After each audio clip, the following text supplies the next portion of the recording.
We assume matter is solid. We assume the proton is an eternal building block. But these are only local rules valid under gentle conditions. Deep in the cosmos, gravity is running a stress test. It is squeezing matter beyond the limits of nuclear physics past the breaking point of atoms until their boundaries dissolve. Here, neutrons are not the end. They are only containers under pressure. And when they rupture, they may reveal a state of matter so extreme it pushes the standard model to its limits, a substance that flows like a near-perfect fluid, yet is denser than an atomic nucleus. This is the story of the quark star, and it leads to a question physics cannot avoid if the laws of matter can break what happens to the debris. To understand the wreckage left behind by a collapsed star, we must first understand the structure that is being destroyed. Look at your hand. Press it against the surface of a desk. It stops. Your senses tell you this is solidity, matter meeting matter, a wall of substance that cannot be crossed. But your senses are lying. In the language of quantum physics, solidity is an illusion. What you feel as pressure is not physical contact, but the refusal of electromagnetic fields to overlap. Matter does not touch matter. It repels. You are floating on a cushion of force held apart by the same interactions that keep atoms from collapsing into themselves. And if you could look deeper past the atoms, past their shells, and into the nucleus, even that sense of substance would begin to dissolve. Consider the proton, the anchor of your atomic reality. Its mass is about 938 mega-electron volts. Inside it are three quarks, two up, one down, moving in a confined, restless dance. But if you add up the masses of those quarks, you get only about 9.4 mega-electron volts, barely 1% of the proton's total mass. Where does the missing 99% come from? This question matters more than it sounds. The answer lies in the emptiness between the particles. The interior of a proton is not empty space, but a turbulent sea of gluons and vacuum fluctuations. Energy is constantly exchanged, confined, and recycled. And because energy and mass are equivalent, that trapped energy becomes mass. Einstein's equation works both ways. Energy contributes to mass just as mass contains energy. You are not made of solid bricks. You are made of bound energy, a vast collection of binding events stabilized by the strong nuclear force. On Earth, this binding is effectively unbreakable. It gives atoms their permanence and gives you your existence. But the universe is vast, and it contains places where gravity becomes so extreme that it does not merely squeeze atoms. It targets the binding energy itself. There are places where even this binding can no longer hold. To identify the suspect in this investigation, we must first understand the laws that govern its behavior. In the standard catalog of particle physics, the quark is a unique anomaly. We can isolate an electron, we can trap a lone proton, we can direct a single photon. But we have never in the history of high-energy physics detected a solitary quark. They are strictly confined components existing only in groups of three, known as baryons, or in pairs known as mesons. This is not a technological failure. It is a fundamental system constraint, known as color confinement. Unlike gravity or electromagnetism, which weaken as distance increases, the strong nuclear force acts like a tension spring. When two quarks are close, they behave as if they are free, a phenomenon called asymptotic freedom. But attempt to separate them and the force field binding them tightens. The energy required to pull a quark out of a proton increases linearly with distance until the potential energy stored in the bond exceeds the mass energy of a new quark-antiquark pair. At that critical threshold, the vacuum snaps. The energy materializes into new particles to neutralize the color charge. You do not isolate the quark, you simply create a new system. Physicists model this behavior using the MIT bag model. In this framework, we view the proton not as a hard shell, but as a localized region of altered vacuum energy. The vacuum of the universe exerts an external pressure, a bag constant, that keeps the quarks confined within a specific radius. Inside the bag, the vacuum is perturbative, allowing quarks to move. Outside, the non-perturbative vacuum acts as an impenetrable pressure vessel, forcing color charge to remain internal. This mechanism is the bedrock of our material reality. It ensures that the universe is made of neutral, stable atoms, rather than a chaotic soup of color-charged plasma. For 13.8 billion years, this constraint has held. But constraints are defined by energy limits. And in the dead cores of massive stars, the universe has constructed a laboratory capable of exceeding those limits. This brings us to the breaking point. When a massive star exhausts its fuel, the thermal pressure that supports it against gravity evaporates. The core collapses. In a standard scenario, this collapse is halted by neutron degeneracy pressure, a quantum mechanical resistance that arises when neutrons are packed so tightly they refuse to occupy the same state. The result is a neutron star, a city-sized sphere of nuclear matter with a density of approximately 10 to the power of 17 kilograms per cubic meter. In this state, the bags of the nucleons, the protons and neutrons, are packed shoulder to shoulder, but they remain distinct entities. The quarks are still trapped inside their individual pressure vessels. The system is stressed, but the fundamental boundaries of hadronic matter remain intact. However, gravity is relentless. If the remnant's mass is sufficient, the core pressure continues to climb. We are looking for a specific density threshold estimated to be between 3 and 5 times the nuclear saturation density, roughly 10 to the power of 18 kilograms per cubic meter. At this extremity, the geometry of the system changes. The individual bags are forced to overlap. The vacuum pressure keeping the quarks distinct is overwhelmed by the external gravitational crushing. This triggers a phase transition known as deconfinement. The walls between the neutrons dissolve. The quarks previously locked into triplets spill out into a shared quantum volume. The matter is no longer hadronic. It has transitioned into a Fermi liquid of free quarks, a vast continuous ocean of color charge extending for kilometers. The core is no longer a collection of particles. It is a single macroscopic quantum object. Many theoretical models predict that such a transition becomes energetically favored at sufficiently high densities. But theory is not evidence. To confirm that these quark stars are real, we need to find a discrepancy in the sky, a star that behaves in ways a neutron star never could. Theory dictates that the bag should melt, but theory requires empirical validation.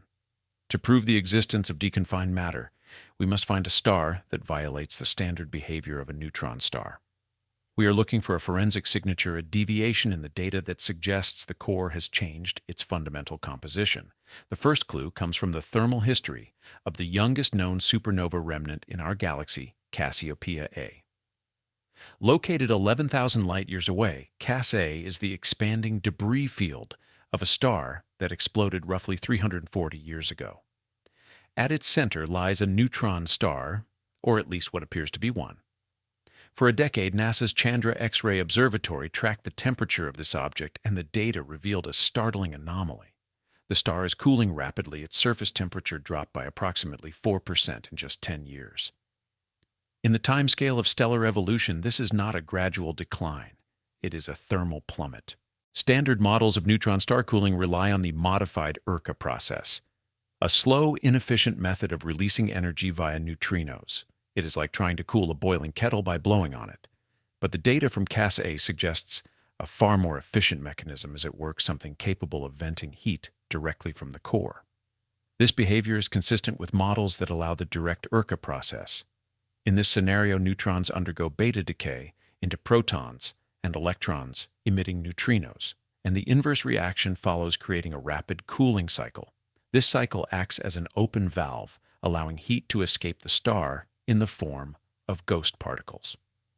Crucially, the direct Urca process is suppressed in standard neutron matter due to momentum conservation rules.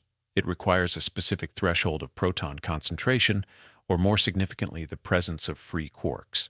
The rapid cooling of Cass A is our first piece of circumstantial evidence, a thermal signature consistent with a core that has unlocked a forbidden cooling channel. While thermal data measures the star's history, we also need to measure its geometry. The relationship between a star's mass and its radius, known as its equation of state or EOS, is determined by the stiffness of the matter inside it. Neutron matter is relatively stiff, resisting compression due to degeneracy pressure. Quark matter, by contrast, is softer and more compressible. In many models, this implies that a quark-rich star could be more compact than a neutron star of the same mass.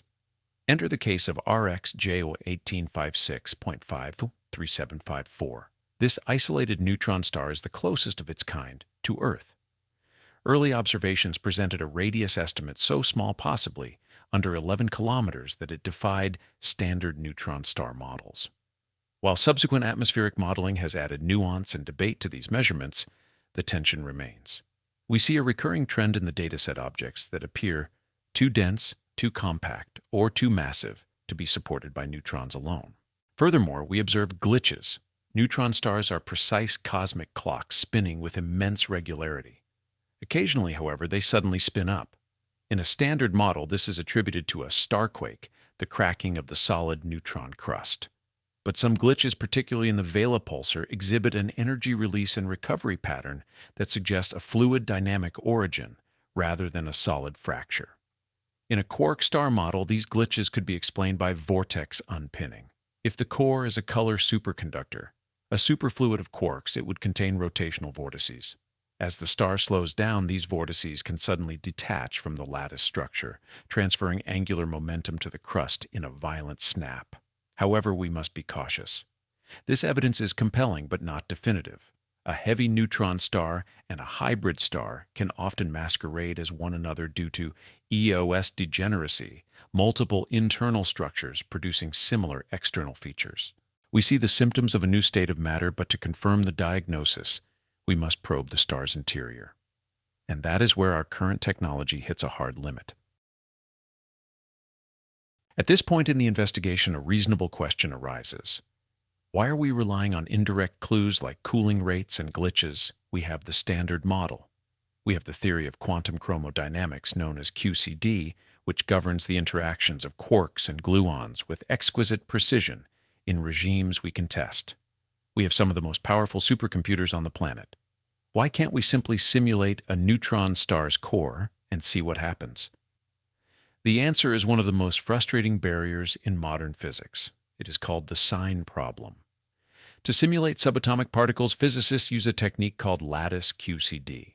We discretize spacetime into a grid and calculate the probabilities of various particle paths using Monte Carlo algorithms.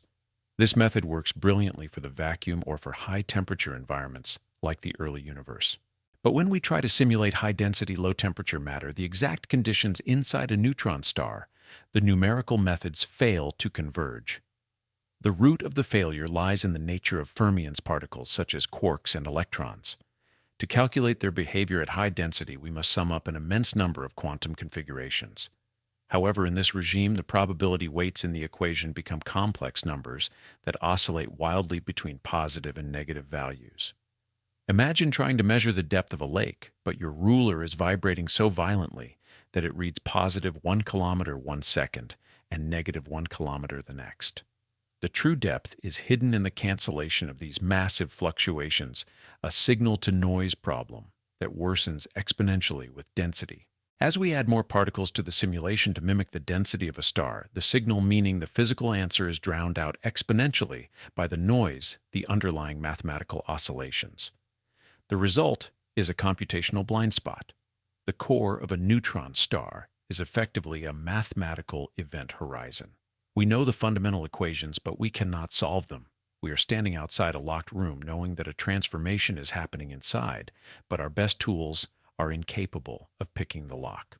Where computation goes blind, we are forced to rely on theoretical constraints and consistency arguments.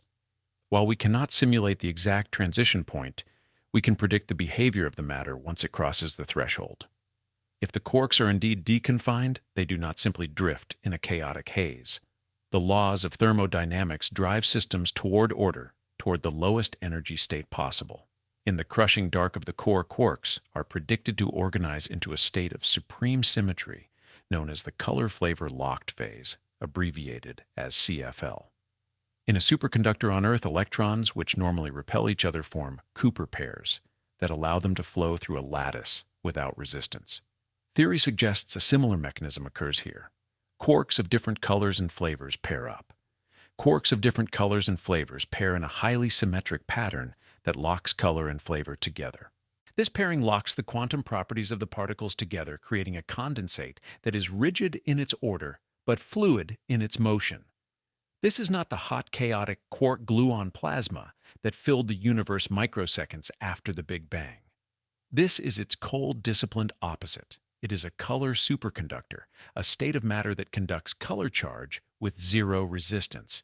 It behaves as a near-perfect superfluid with extremely low viscosity and minimal dissipation. If the CFL phase exists, it represents the most symmetric phase of matter in the universe. The chaotic dance of the proton is replaced by a vast, coherent quantum ocean.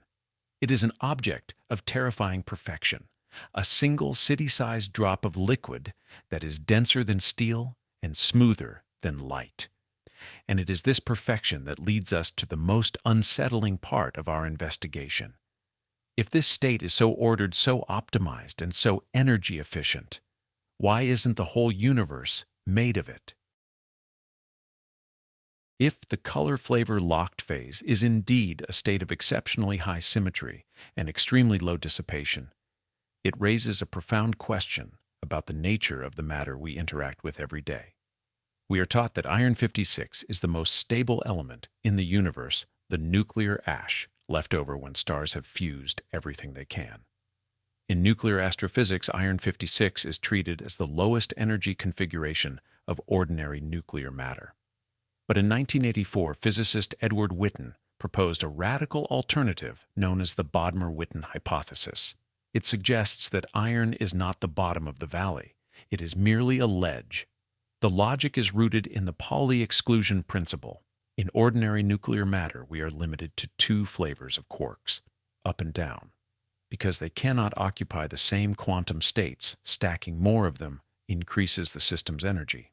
However, if you introduce a third flavor, the strange quark, you open up a new set of available quantum states. This allows the particles to pack more tightly and with lower energy per baryon than is possible in a proton or neutron. If this hypothesis holds, then a mixture of up-down and strange quarks could represent a lower energy ground state than ordinary nuclear matter. The implication is unsettling. It means that protons, neutrons, atoms, and indeed the entire periodic table are not stable in the absolute sense. They are metastable. We are like diamonds, a form of carbon that is durable on human timescales, but given infinite time and the right conditions, would spontaneously degrade into graphite, the true stable form. The universe isn't made of the best material. It is made of the material that got stuck in a local energy trap waiting for a push to fall further.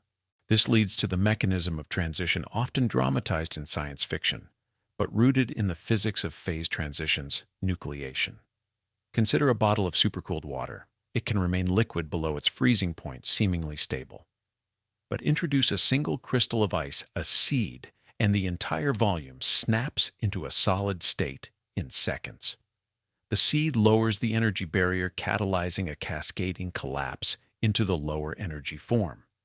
In the context of astrophysics, a strange lay, a microscopic fragment of strange matter could act as that seed. If such a particle were to drift through space and make contact with a neutron star, it would bypass the confinement barrier. Since neutrons have no electric charge to repel the intruder, the strangelay would be absorbed. Once inside, its lower energy state would act as a thermodynamic sink. It would begin converting neighboring neutrons into strange matter, releasing energy which would facilitate further conversion. A burning front would sweep through the star, transforming the entire stellar body from nuclear matter to quark matter. This is the theoretical mechanism that transforms a neutron star into a strange star. But it begs a terrifying question. What if a strangelay hit Earth? This is where the laws of physics provide a robust safety valve. Unlike neutrons, the atomic nuclei that make up the Earth and our bodies carry a positive electric charge. Theoretical models predict that strangelays, if they exist, would also possess a net positive charge due to their quark composition. Here the Coulomb barrier comes into play. Just as two magnets with the same polarity repel each other, the positive charge of Earth's atoms would repel a positively charged strangelet long before it could make physical contact. The electrostatic force acts as an invisible shield, preventing the seed from ever touching the water. While neutrons in a dead star are vulnerable due to their neutrality, the matter that comprises living worlds is protected by the very forces that hold it together. We are safe not because the universe is kind, but because the parameters of electromagnetism dictate a hard limit on interaction. If the Bodmer-Witten hypothesis is correct, then the quark star is not merely a curiosity, it is the destination. Cosmologists predict a bleak future for the universe known as the heat death, where entropy maximizes and all activity ceases. In this deep timeline, ordinary stars will burn out, galaxies will dissolve. Even black holes, the great devourers of our era, are not immortal. They will slowly bleed away their mass via Hawking radiation until they vanish into the dark. But a strange star is different. Because it sits at the absolute bottom of the energy valley, it has nowhere left to fall. It cannot decay into a lower state because there is no lower state. It is immune to the slow disintegration that plagues normal matter. Long after the last white dwarf has faded and the last black hole has evaporated, these cold, dark spheres of near-perfect fluid could persist far longer than ordinary matter. They are the eternal monuments of the cosmos, the final indestructible ash of the proton epoch, drifting silently through a universe that has forgotten how to shine. So we return to the question that started this investigation. Are quarks real? The answer depends on what you mean by real. If you mean solid objects, then no. But if you mean necessary conditions, and then they are the most real things in existence. The journey from the illusion of your hand on the desk to the crushing depths of a quark star reveals a singular truth. Matter is not a fixed substance. It is a dynamic equilibrium, sustained by physical constraints. You are not made of static building blocks. You are a collection of resonance patterns, energy trapped in a specific frequency by the rules of confinement. You are a happening, a temporary equilibrium sustained by the tension between vacuum pressure and nuclear force. The quark star teaches us that this equilibrium is not the only one. The music can change. The frequency can shift. We look at the stars to find monsters, but we find mirrors. We see that our solidity is fragile, our stability is conditional, and our existence is a brief, beautiful metastability in a universe seeking its rest.